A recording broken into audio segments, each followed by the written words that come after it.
Hello everyone, so this right here is the DrunkDeer A75. It's a 75% keyboard. It does have rapid trigger and it has been slowly but surely getting more and more popular in the OSU community. We've seen multiple top players using it, from Lifeline recently getting it, to Xylus, Qualibet as well, and many more to come. But the real question is this the best keyboard that you can buy currently for OSU? Before we get into the unboxing and review of this keyboard, I do like to say that DrunkDeer did reach out to send this keyboard for review, and I am affiliated with them. However, that will not have any influence over what I say in this video. This video is not a sponsored review, nor did DrunkDeer have any control over what I say, so yeah, take that in mind. So this is the box of the DrunkDeer. It's pretty simple and it looks pretty clean. Once you open it up, the first thing you see is the instruction manual that tells you some basic stuff about the keyboard. Then you have a small bag that has a keycap puller inside of it, and also the cable to plug in the keyboard, you know. It's a USB-C cable, by the way, just so you know. And then you have some extra keycaps because for some reason the DrunkDeer keyboard comes with the Mac layout instead of the Windows layout first. So if you want the Windows layout, you just have to like pull out the Mac keycaps and then just put the Windows keycaps, you know. And then the last thing in the box is the keyboard itself. The DrunkDeer A75 is a 75% keyboard, just like in the name. It does include the arrow keys, and it also has a volume knob, believe it or not. It does have RGB and it is pretty bright, but of course you can also adjust the brightness in the settings. So if you just want to turn off the RGB, you can do that as well. Also, a little interesting but fun detail is that the enter key and the shift key are actually in different colors. The shift key is a blue keycap while the enter key is an orange keycap. They are ABS keycaps and they do feel pretty smooth to type on. I've got no complaints there. Now these switches,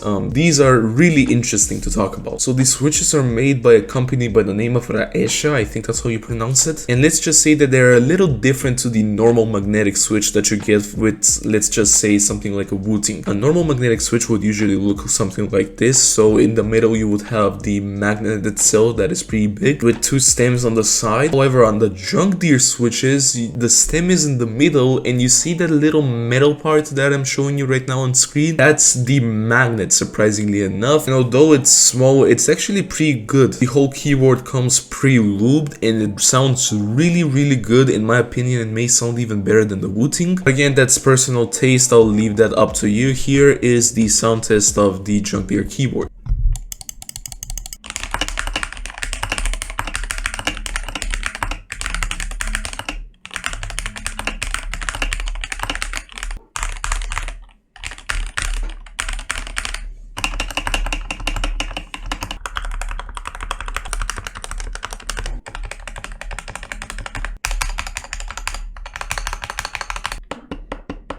So on top of the pre-looped switches, the keyboard itself also comes with a lot of foam. Cushion EVA foam, we got case foam as well for noise reduction. The keyboard also has silicone pad feet, and it also has angle adjustable tilt legs. So if you want to adjust your keyboard at a slight angle, then you can do that as well. I usually do that with almost every single keyboard when I play OSU, since it's a lot more comfortable to tap on. Now at first, when I was testing the rapid trigger, I only thought that it could go from 0.4 millimeters to 3.6. However, recently DrunkDeer released their own like browser software, and with that browser software you can go as low as 0.2 actuation. With rapid trigger you can go as low as 0.1, believe it or not. They also have low latency mode, which is something similar to the tachyon mode on Wooting. It's actually really good. I've been using the DrunkDeer so far for a week and a half. Honestly, playing also with it is actually amazing. The rapid trigger feels absolutely smooth. Like at times when you think that you won't be able to hit something because of that rapid trigger, you'll be able to hit that very easily. Because rapid trigger does allow you to tap more lightly and faster, you're able to sometimes stream higher BPMs, not by a lot, but it's certainly enough, you know. So I do recommend you maybe put the rapid trigger a bit lower, like 0.4 for example, if you're playing anything else other than screen maps, because it can be a little too sensitive sometimes. By the way, yes, you can pull these switches out of the board. It is technically hot swappable, but I don't think you can find any switches with this stem right here, so good luck with that. Honestly, this actually might be one of the best keyboards that you can buy right now for also. Like, the only cons that I have so far is that they didn't include a switch puller, and it isn't as customizable as the Wooting keyboard, for example. But honestly, I'm the type of person that usually doesn't customize their keyboards, so this might not be as much of a problem for you. Also, not to mention that this is literally cheaper than the Wooting, coming at around $130 total, compared to the Wooting, which is around $175. So if you're looking for a keyboard that also has rapid trigger on it, that also sounds and feels pretty good to play on, then I highly recommend that you check out the DrunkDeer A75, since I honestly think that this is one of the best keyboards you can currently buy for also and overall for gaming. If you want to buy it for yourself, then click the first link in the description, which is an affiliate link. You're directly supporting me as well with that. And let me know down in the comments what you think about this keyboard overall. But yeah, honestly, that's it. Thank you so much for watching. Really hope you enjoyed, and I'll see you in the next video. Bye bye.